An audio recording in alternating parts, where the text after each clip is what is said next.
You're listening to the Chief's Cadence, where leadership, innovation, and the future of EMS take center stage. Stay tuned, stay inspired, and lead the way.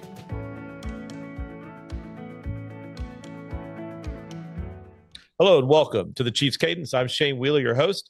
I'm a 35-year veteran of fire and emergency medical services. I've been in just about every role you can think of, from EMT to critical care, flight paramedic to firefighter, fire chief, and EMS executive.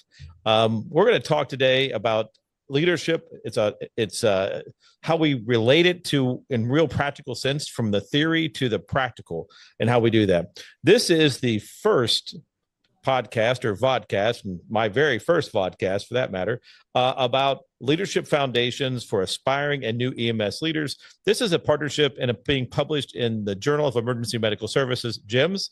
This is additional to articles that will be pushed out. This is the first, as I said earlier, of a series of 6 that'll focus in on 6 core leadership areas. The first being what we're talking about today: leadership styles and approaches, ethics in leadership, communication, planning and strategies, conflict resolution, goals, objectives, strategic alignment, emotional intelligence, resilience, and leadership. So great topics that we're going to be talking about over the next 6 or 7 months that are going to be published in GEMS and the follow-up Chief Cadence podcast with various guests.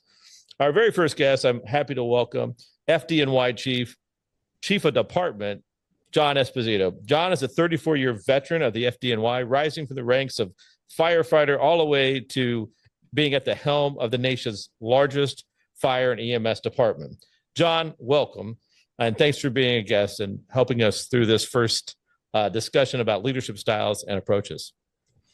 Thanks, Shane. It's happy to be here, and it's great to see you again. And looking to talk about some leadership styles and share what we've been doing. Yeah, it's excellent. John and I go back several years related to the Boy Scouts of America, and we did some time in 2013 at the National Jamboree, and again in 2017. So we've got to work together. I was in West Virginia, and he was in New York, and we've just kind of been thrown together, and it's just worked really out. As people say, well, how does a guy from West Virginia and a guy from Manhattan end up in working together and knowing each other? So John's as a real role model, and we've developed a friendship over the years that I really have come to appreciate. John, why don't you tell us a little bit about your rise and your experience within the FDNY and how you started and your leadership journey? So, I was recently at the Metro Chiefs conference in down in South Carolina, where you got to meet a bunch of city, the chiefs, the fire chiefs from other large cities. And what kind of struck me is that a lot of chiefs are able to move around to other departments. New York City is, I guess, very rare that to be the chief of department in the New York City Fire Department, you have to come through the ranks. You have to get appointed. You have to be a civil service deputy chief, active, not retired, to get appointed to that. So, I've spent my whole career in New York City, appointed, fresh out of college in 1991, 10 years as a firefighter, promoted in the spring of 2001, obviously shortly before September 11th to lieutenant, and our first 4 ranks are competitive written promotional exams to make that move up, and worked in fire companies throughout the city, and kind of learn as you go. I believe we're very fortunate in New York that we get very good training upon promotion. When you get promoted from firefighter to lieutenant, you spend 4 or 5 weeks in our first line supervisor training program that kind of looks to remind you that you're no longer a firefighter, that you're the officer. A lot of tactical training and a lot of role playing to get that message that it's different. Being the manager, the leader is different than another one of the people riding in the back of the truck. And continue to take take tests and move up and keep taking jobs and moving up. Yeah, I really the way that FDNY does that is really unique across the rest of the country, and particularly the non-metro type departments. Oftentimes, in my experience, particularly on the EMS side of things, most of the leaders get appointed simply because they were a great paramedic, and while they're a great paramedic, they'll be a great supervisor. And often the case, that's not the case. They're generally not, and many times these folks get promoted into positions with little or no real leadership training, and it's kind of figure it out on your own. And one of the points of this podcast is to kind of help people guide and point them in the right direction to doing some of that. So I think we talked a little bit about in the article that is with Jim's was about autocratic, adaptive, transformational, authentic, and servant leaderships. And I like to kind of run through some of those. And I certainly appreciate the autocratic leadership style.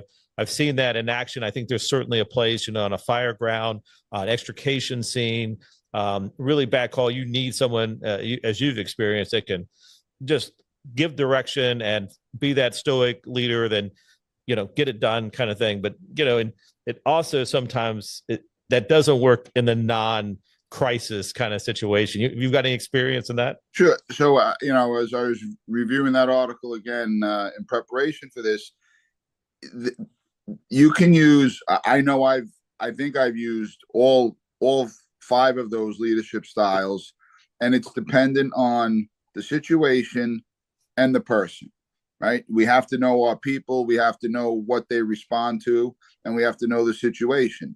And there are times when you as a leader need to say something and there can't be discussion. It needs to be done.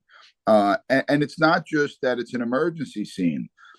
It could be that somebody has maybe there's a rules violation or a discipline issue, and you need to stop the action, right? We're not looking to discuss or have a discussion about it. Just stop it. And then again, knowing your people, that some people don't respond well to that, and some people only respond well to that autocratic style. But you can't be like that all the time, because that turns off a majority of the people. That if you're just going to tell me, tell people what to do without a discussion, that's robotic, and that's not the people that we want to train, because we want to train our people to be to give them the knowledge to make decisions based on a situation. And that's not all, the autocratic style doesn't work all the time.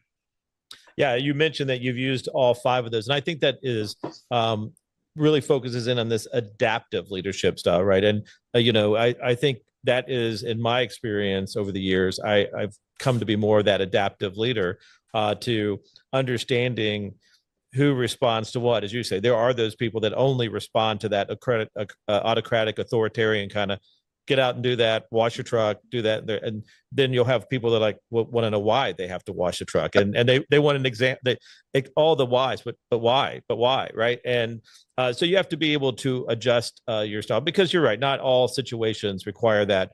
I need you to do this right now, because if you don't, there's going to be a problem. So can you talk a little bit about how you've exercised those adaptive leadership styles in your own roles?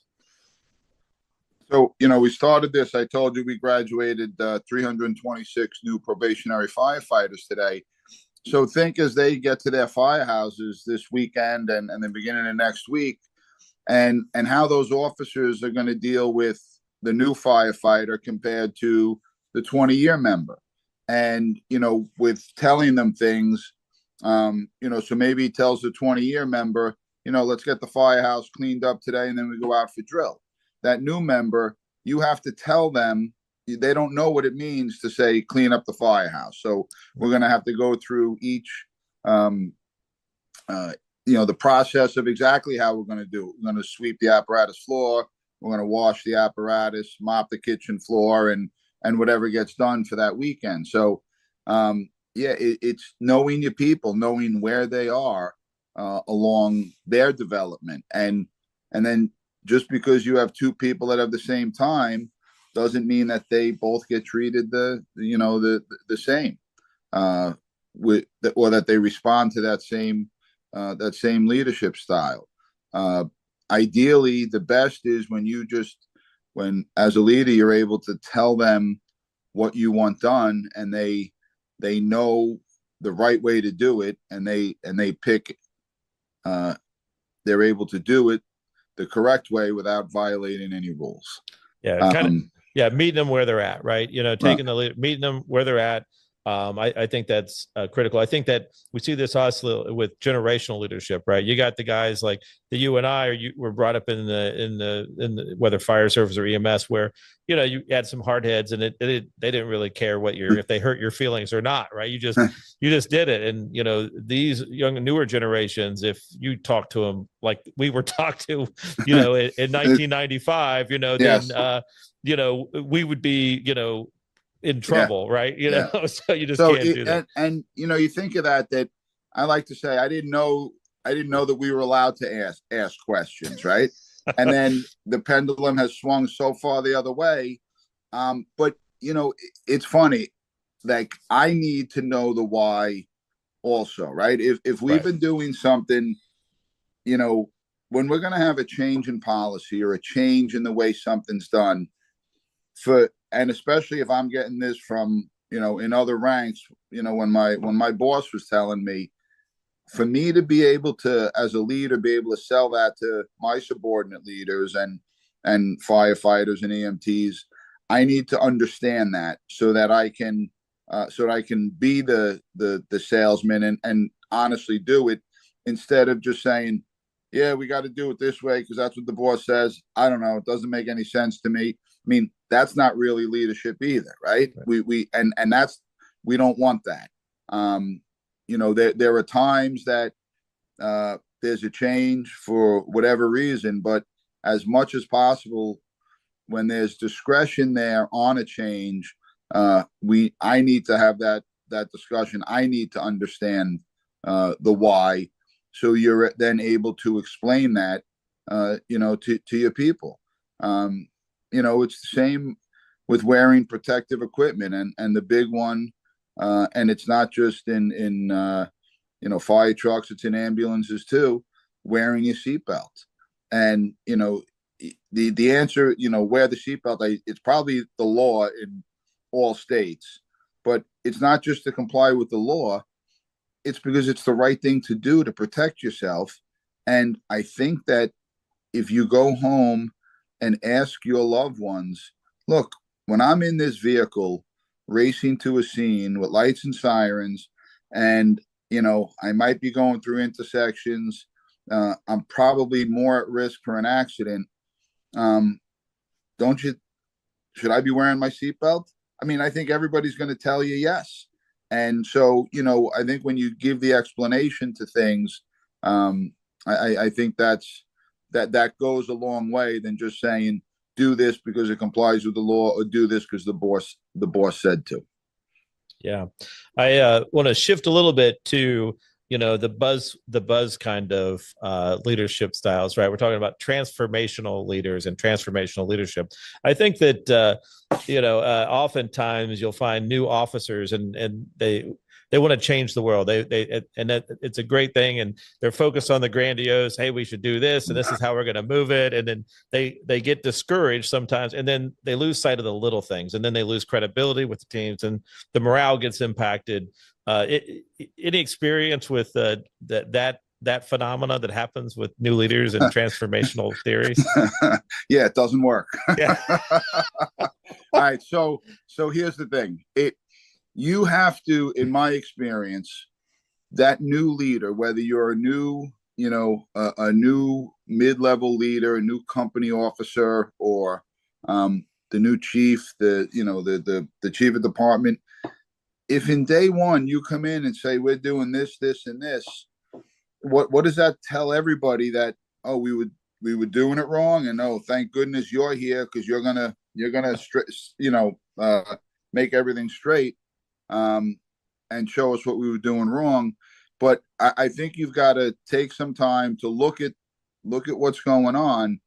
And then when you realize, and even on day one, if you knew that there was something you wanted to change, you've got to spend time showing your people that maybe something's not working, suggesting changes.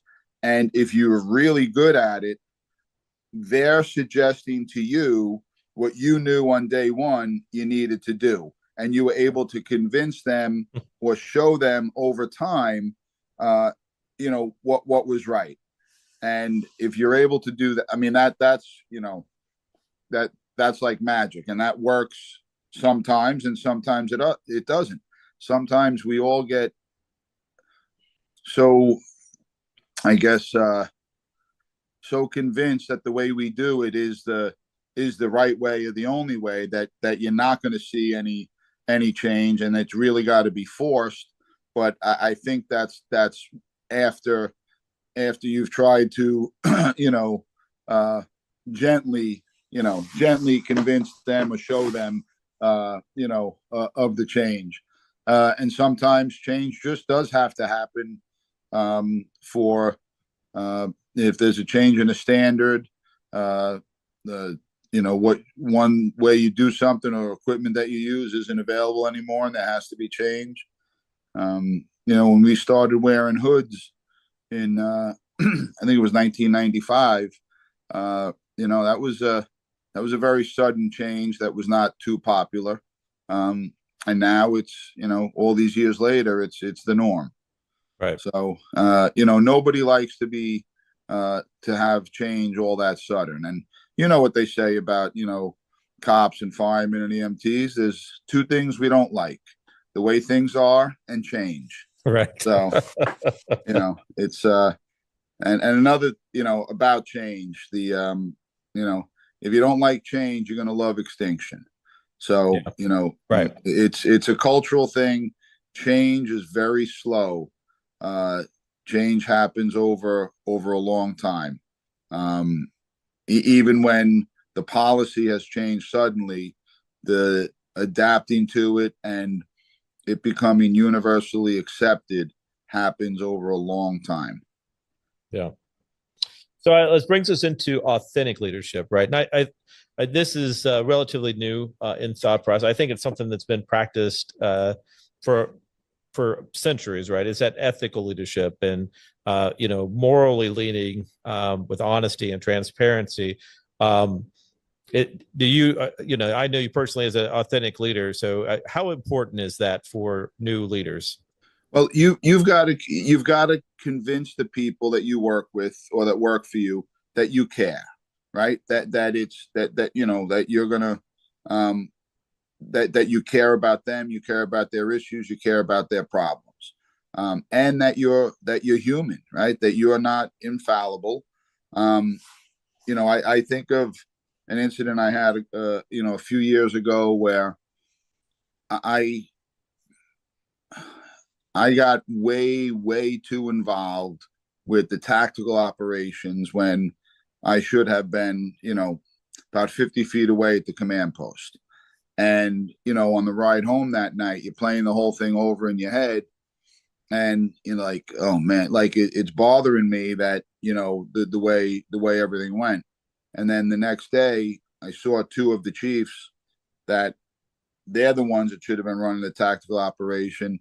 And I said, we got to talk about this. And, in the first 2 minutes, I told them, I said, look, I don't like how that went. I don't like how I was way too involved. I didn't, I was doing your job. I should not, and just the way we all kind of felt relief that, you're able to acknowledge that. And it made everything better. And I don't think there's anything wrong with a leader that admits, when they make a mistake. That leader can't be making that same mistake all the time. Right. But we have other words for that. But, I had done a presentation a couple of years ago where I put up, and if I can't say this, I guess you'll edit it out. I put up a picture of a shit sandwich. And I said, sometimes you have to eat that because you made it. And the quicker that you eat it, the easier it is, because we're not perfect. We're all going to make mistakes.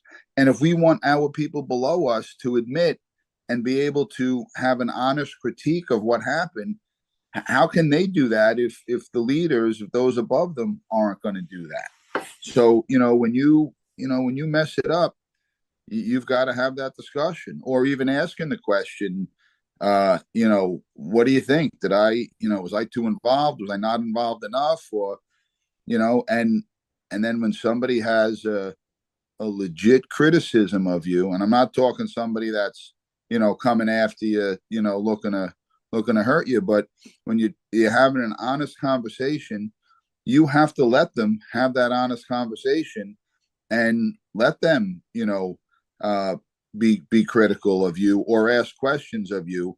We're not above, explaining or justifying our actions, and maybe it's not even your actions all the time, but what your thought process was. Because I know that most of the time when I've regretted an action or a statement, it's because I didn't have the full understanding of what was going on, whether it's a situation, an administrative situation, or something on at the emergency scene that I didn't take enough time to understand, where we were, and what had been done and what progress we're making. Jump into conclusions, right? And Right. assuming facts not in evidence, and and then after you make a comment that maybe you shouldn't have made, one of the guys goes, "Yeah, but chief," and then tells you like the explanation that makes everything make sense. So I've learned over time to ask more questions before I make a statement. But your people have to be able to see that. They have to be able to see that you're human, that you can make mistakes, and acknowledge it when you do. Yeah, so let's go to that last type of leadership style, and that's that servant leadership. We hear this all the time about servant leadership, and I see it. It's plastered everywhere, right? And motivational posters on walls and everything else, right? What does servant leadership mean to you? I'm not exactly sure, right? Because servant leadership means that you're giving your people you're putting your people in the position to succeed and do their jobs, right? That's what we're supposed to be doing every day of the week, right? Like we work for them, and that is that's kind of how I think of it. I've just had a bad experience with that, with somebody telling me they were a servant leader when they were no sort of any quality of a leader, right? So I think every day we're supposed to be checking in with our people and asking, what can I do? What do you need from me to do your job? What do you need from me to do your job better? Are you running into a mistake? Are you running into problems that you need somebody to fix? With the situation we have right now with Robert Tucker as the commissioner, at FDNY is outstanding, because when our discussions are, who do I need to talk to about this? We'll be talking about an issue or a topic that we're not able to get traction with, we're not able to get a decision on, and he always says, who do I need to go talk to about that? And point me in the right direction. And that's what you want, somebody that comes into your office and, what can I do to make, help you be more productive, get your job done. And that's, so if that's really what it is, I think that's great. But I think that's something we're supposed to be doing all the time, being there an ally for the people that work for us, and making their jobs, easier. So I don't know. I think some of the different leadership styles, I just think that it gets confusing what it really means. But servant leader, we're supposed to be supporting our people all the time. Yeah, I think it gets used as a crutch a lot of times too. It's sometimes I've noticed in leaders that aren't performing well will fall to, well, I'm trying to make, I don't want to get on them. I'm Right. trying to encourage them to do the right thing. Right. And that just doesn't work. They get walked over. And I agree with your assessment there. It's something we're supposed to be doing every day. And, what can I do to help you succeed, to be successful in your job, and pointing you in the right direction. It's that mentorship that you're trying to help that officer. So you and I talked a few weeks ago about the the personality assessments that are out there, and I find great value in the personality assessments. I've taken a handful of them over the years for various courses and jobs, and they always point to the same conclusion consistently about my style and personality. I know if FDNY does something similar. Can you want to elaborate a little about the value of those? So one of the leadership programs we have is FOMI, the Fire Officer Management Institute. It's done in conjunction with Columbia University, and it's several weeks long. A week a month for 6 months. We usually do it off site, and part of that is a 360. Where you have your peers, your supervisor, your subordinates that fill out the evaluation and rate you. And if you're really open-minded about it, and your raters are going to be honest, it's pretty good. You just have to be careful that somebody's not telling you what they think you want to hear, right? It's important, for that honesty. And it's important for people to have that, to try to have that awareness, that people are trying to help you and not be, and not just be critical of you. Right. But it's, when I had done this it's probably 15 years ago now. And one of the comments was, and I'm not even, the nice part is you're not sure who did it. We had 5 or 6 people fill it out, and, who made the comment. But, the comment was, people want to work with you, keep your door open. And at the time, the office I had, I would close the door because I couldn't get any work done because there's always people in your office. And that's a problem you have now that, during the day, there's people around all the time, coming in, bringing you more problems, right. And more work to do, and you're not able to get the work done. But that's part of the job and the challenge to that's a challenge you need to overcome without shutting out the rest of the world. So on those assessments, if and then we've done the different ones where it tells you if you're amiable or a driver and all of that, and that's usually pretty spot on. The guys that are, as we said, one of the guys we work with, he's a driver, and just and it's good. And when you learn that, you realize what different people are. Those are the different leadership styles and different ways you can talk to people. It's like like somebody gave you the solution to a math problem, and it does make a lot easier when you realize that secret almost. Our experience just recently, we did this with all of our leadership, and you get these reports that assess how your team functions with one another and strategies to talk with one another. And I was had to laugh because we, as every organization, we want to be welcoming and inclusive and all that. It's hard to do when 36% of your workforce is skeptical, and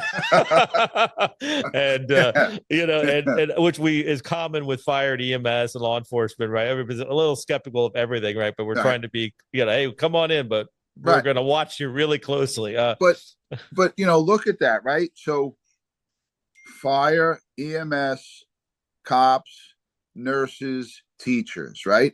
Something they all have in common.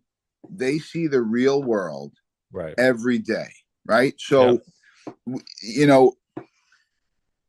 there's what people think are the real world. And those 5 groups that I just told you, they know, and I think that's why, at least my experience, so many, firemen are married to nurses or teachers, or they have a lot in common, and they know what the real world is like. So when, they skeptical is I guess also people that think we have a tendency maybe to think we know everything too. So we're skeptical of what everybody else says on TV or whatever, but it's. Yeah. So some final thoughts here on if you were, what you'd tell that newly appointed or promoted lieutenant, aspiring leader. What advice would you give them? How would you close this out? Right. So and when we do talk to our new officers, right, you've got a lot to share, right? You just got promoted, whether you have 5 or 6 years or 20 years. You have an awful lot to share. Please share it. But also know that the people that work for you also have an awful lot to share. And we can't just look at their record in the fire department. I mean, we have Navy SEALs that work for us. We have an astrophysicist. So, we're starting to more and more ask for resumes as we, for our people, because we can look up on a computer what they've done in the fire department. What have they done before this? What do they do on the side? Some of our people have, incredible businesses. And so as a new leader, wherever you are, your people are a resource to you. You have to get to know them. I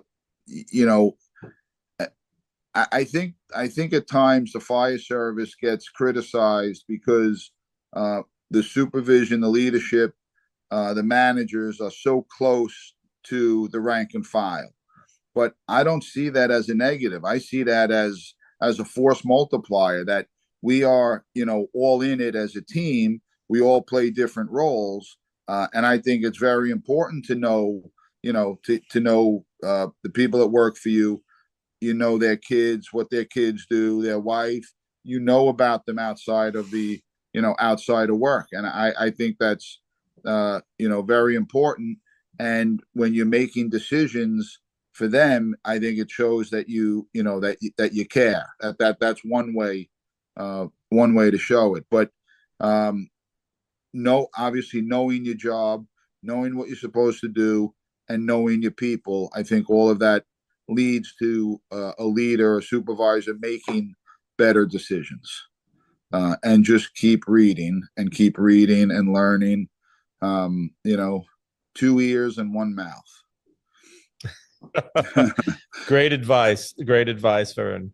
Well, John, I want to thank you for joining us for this very first episode in this series for GEMS, and always appreciate your insights, and thank you for joining us and sharing your experiences here today. Yep. Thank you. Thanks for having me, and good luck. I hope this is a success. I'll be listening. All right. Take care, John. Thanks. Have a great night. You too.